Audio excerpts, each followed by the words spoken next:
I'm going to get ready to go to bed here. I had a long conversation today with a lady outside the library. Her name is Diane, and she's from North Carolina originally, and she has a lot of similar math abilities that I have. She calls people on crap. She says she couldn't go to church because she called the hypocrite liar church on their crap because they lie, and then they try to manipulate Scripture to make their life right. She's been through probably as much as, if not worse, hell than I've been through. And for a woman to have to do that, that just really makes me pissed. And it was run by groups in the military that did things like Temple of Set and Illuminati things, because people like her and people like me have just large influence on people because we're equators. We equate real well. Socrates is a person that's like that. Lady Di, Selena, Mother Teresa, Joan of Arc, Boudica, Jesus, Muhammad, Bob Marley, Haile Selassie, Fred Hampton. There's a lot of people that have these really out-of-sight math skills. The apostles of old come across with more of a practical and tangible applications of management systems. Joseph from the Bible, Joseph in Egypt is a very good manager. He has Daniel's a very good manager. They're very good. My family's a long line of very good ecological, scientific, and intelligent managers. We're good at management systems. We manage well. We're good managers. I'm not like my dad can go and get up and do the jobs downright, manage things, move things around, stuff like that. I'm a manager like, you guys go do this, and you do it better than me, so go do that. It's not so much of a delegator, but I realize what other people are good at. I see the totality of things, and they explain to me topography and certain things, and then I look at it and go, okay, here. And that's what Joseph does, and that's what Daniel does, and that's what Ralph does. And David does it, Solomon does it, Jesus is very good at it. He's explaining to you the parables, the stories about the wicked servants with the servants, the talents. He's telling you management systems. He's telling you about molecular and relative management, ecological, faith-based intelligence systems. And he's talking about management of resources, management of intelligence, management of people skills, and how to work with people that you can trust. He's a good manager. Go read the Gospels. Jesus is an excellent manager. I have similar type of abilities. Lady Diane has similar type of abilities too, but it's hard to have them because people do evil things, and then you sit there and wait for them to do the right thing, and they do evil things to you, and they have trouble managing their emotions, they have trouble managing their thoughts, and they're easily influenced, and this has been what's happening with people. That's why the whole thing, when I told you I telekinesis with Michael Aquino and his sort, that they would sit there and go, I'm like, oh shit, what are you guys going to do now? We're going to make them do this, and we can't make people do anything they don't want to do. And so it's like, so they're doing this stuff, but then, but what if it's under duress? What if it's because they felt like they had no alternative? Because one person had said that once to me on my YouTube, what if they were going to kill the person if they didn't rape? Well, then let them kill you. What? Yeah, you have this girl and you're going to have to force yourself on her and rape her, and she's going to want to kill herself and vomit. They're going to ruin all trust in her. Just go ahead and shoot me now. Okay, you won't rape too. Yeah, who wants to live under that kind of leadership that they're going to make you rape young people to subjectify them and make them submissive and make them feel like they're victims, that they have no hope, that there's no one they can trust? Just shoot me right now. Get it over with so they know that there's hope, that there will be people that will not rape them. So there's always hope. That's where we got to get to our point where it's like, just do it. And it's like, well, that's just insane. It is insane. We shouldn't have people forcing people to rape people, to take away their trust and to force it. There is no God and there's no hope. There's hope. Why? Because he'll take a bullet rather than rape me. He loves me and you don't. And you're in charge, but you're evil. And you don't mean to be evil, you're sick, it's a disease. You've got to stop this disease. So this is what we have to try to do, is help stop this evil disease of these people that say there is no God, they're in total power control. The whole thing with the one guy, I believe in the message, I just don't believe in the messenger. Dude, you don't believe in the message. Why? Because the message is their money is irrational. It has no power, it has no nothing. You're giving irrational power to things that have no power.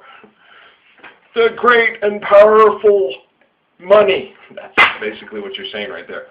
That's rubbing alcohol. That's money. Rubbing alcohol has more practical, tangible applications than money does. Think about it. Okay.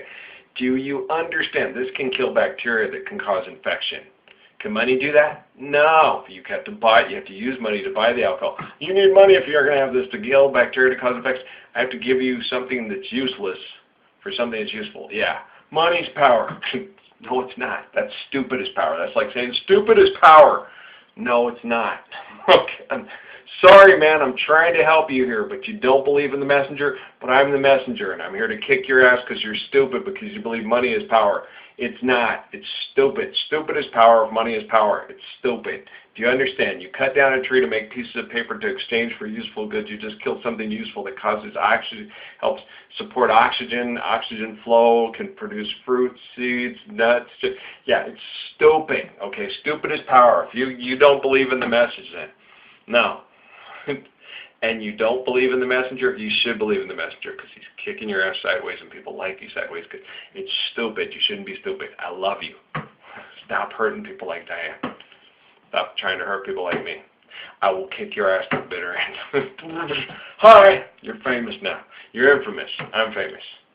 I'm famous by my deeds, okay? I'm like my uncles before me. I'm like David, Muhammad, Jesus, John, Saladin. Okay, I'm famous. You're infamous. Why? Because you're telling me that money's power and having all these people push me around and tell me what they can and cannot do and how they can. And they've done it before. They did it to Joseph. They locked him up. They treated him like crap, but he prospered and he became a manager of all Egypt. The head manager of all Egypt, okay? They did the same thing to Daniel. They did the same thing to Jesus. They did the same thing to Muhammad. They did the same thing. They've done this over and over again. This is nothing new. This is par for the course. They've told me this in spiritual connectivity many times. And you cannot believe false prophets like old Mr. Australia. I'm Jesus incarnate. No, you're not. Okay? Jesus, you are not. None of you are Jesus incarnate, okay? I am his relative. Okay? I'm not Jesus incarnate. My name is Ralph Earl Parsons Jr. Okay? I'm not Jesus. I am like him in spirit and have similar abilities. I am the one they call the Messiah, like Muhammad, like Jesus, like others that came before me, and Malachi and others. I am the one in the family line that's a lot like him that has those abilities to call all these liars on their crap and prove it to you, and I've done it. Okay? It's how it works. Okay? I'm not out there to get a cult to make lots of money and get laid by lots of women. That's what they do. Let's have a commune. I'll be the religious leader. You see and find me charismatic. We'll be having sex now. Okay. Yeah, no. No. You don't use your abilities to have sex with women. No. If a woman is into you and wants to protect you and take care of you and appreciate what you do because you're a courageous, loving, faithful man, then zang. If she don't like that and she wants to go for other stuff, then good. The other dude can have her. But if a woman is into me because I'm faithful, strong, loving, and protecting, and I will not rape, shoot me, rather than, yeah, I'm not going to, no, I'm going to help save those children from the sex slave trade, or I'm going to die trying. Okay, I'm going to help stop these wars or die trying. We're going to die anyway. There's your incentive. Okay, I don't want to see any of these people die. Okay.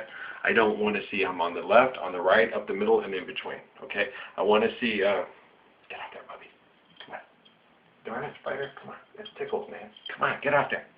Sorry, spider came down, landed on, tickling the crap out of my arm. But, yeah, I don't want to see any problems and stuff. I have compassion for Governor Martinez, okay? She is supported by people that make her support her agendas, or she's committing political suicide, economic suicide. And they believe in economics, and they believe in money, and so they need money for power, Board of Regents, blah, blah, blah. And it doesn't work that way. It's not an efficient, intelligent way to work, but they can't do anything about it. Susana Martinez can't get up tomorrow. Tomorrow, we officially declared that money has no value in the state of New Mexico. She doesn't have that kind of power and authority, okay? Only God's people getting together to do God's work can do that. So you guys can't paint Susana Martinez as the big evil. She just happens to be the governor in charge while I'm the Messiah here in New Mexico up at Santa Fe, like the person who was, like Pilate, who was in charge there in Jerusalem when he was in Israel. That's what it is, okay? And you guys are all trying to put it on her, and then she's going to have to say, well, I'm going to give it to you guys, and then I have to wash my hands of it because there's nothing I can do about it because you guys won't all get up as a people and support your Messiah. So what am I supposed to do? Do you understand her position? Okay, so stop jumping her. Okay, she's trying to get these kids to get in reading programs, into summer programs, to keep the kids out of the streets and keep them busy. She's using some very, quote, democratic ways of doing things. Okay, from the Democrat side of the table there, setting up social programs for the kids, keep them out of trouble, going to football and basketball camps and reading, setting up reading programs. And comprehension. Comprehension is most essential, otherwise it's forms of indoctrination. So we have to learn to read from a relative perspective, that you've got to understand the person, where they're coming from, that their biases are, what their this is, what their culture is, how they're related. Take yourself and transport them. Read. When their kids are reading, sit down and discuss the book with them. I know not all of you have read the books and stuff like that, but then ask them and then talk about things in the culture that have changed, that have evolved. Like the one girl in Tempe that didn't want to read Huckleberry Finn because of the use of the repetitive use of the N-word, and you sit down. Well, the reason why that book is so important is because Jim, the N-word, is the most noble character in the book, and Huckleberry Finn, the social dolt who's doing the wrong thing, feels like he's doing the right thing because he loves Jim, and all these people that are secular authorities are complete slave-holding assholes. Okay, it's a very important book. Huckleberry Finn is one of the most, Susanna, I want you guys to know that is one of the most important books in the history of American literature, is Samuel Clemens Mark Twain's Huckleberry Finn. We don't need to censor it, burn it, and take it off the shelves. We need to have intelligent dialogue about it today and see the mistakes that we're making, and so we don't repeat the same mistakes. I connect to the woman. She is a human being who cares and loves people. She's in a tough spot. Okay? I've kicked her butt enough. I'm not here to keep repeatedly kicking her ass. And it's not because we had a teleconnected episode and then I remembered that, never mind. It's none of your business. I love you too, and I love her husband, and I love the people, I love the people in the state of New Mexico. This is my home state, and I love these people. I'm not kissing ass just to stay here and stay alive. I'm just trying to build bridges instead of walls, and I want to see her succeed. I want to see you all succeed. I want to see the people in Oklahoma succeed. I want people to have storm cellars. I want them to build mounds instead of tornado food. I want us to start fixing our planet together. I don't want to point fingers at each other. I want us to join heads together and fix this all together. Okay, guys? And no more abuse. And women should not have to go through the shit that Diane had to go through, and not supported by military systems for mind control manipulation groups to sit there and show people how hideous they can be, to try to worship a great and mighty temple of Satan that Satan will always be. Yes, Satan will always be. Yeah, Muhammad explains that to you and Jesus explains that to you. The Last Supper and then the Holy Jihad. Satan will always be there to tempt you to do something stupid. Yes, your ability to want to be the living God on earth, to manipulate, to lie, to steal, to accuse, to try to hide from truth. Yes, it'll always be there. That's no-brainer. Should you submit to that kind of stupidity and worship money and say money is power, or should you submit to the power and the glory forever and ever? Amen. Think about it. When you're reading, comprehend. Thanks, folks. Thanks, Coach Marvin. Thanks, Coach Doug. Thanks. I'm connecting to the local people that are helping run these programs and supporting these programs. Thanks, NMSU. Thanks, guys. And thank you, government, the governor and people of the Board of Regents and stuff that are looking to real education. Thanks for that, guys. And thank you, Diane, for talking to me and sharing me your story. We don't want that kind of stuff. See, she lost her children just like me. She's been abused and brutalized just like I was. Her husband didn't have anything on my ex-wife. All right. Pretty much the same modus operandi. And they're trained to do it, okay? To make our lives a living hell. All right, let's stop that. Let's try to make heaven here on earth by banding together as family and getting this stuff together. I love you guys, all right? Hang in there. We're not here to point fingers. We're here to build bridges and not walls. All right? Love you too. Blessings and peace.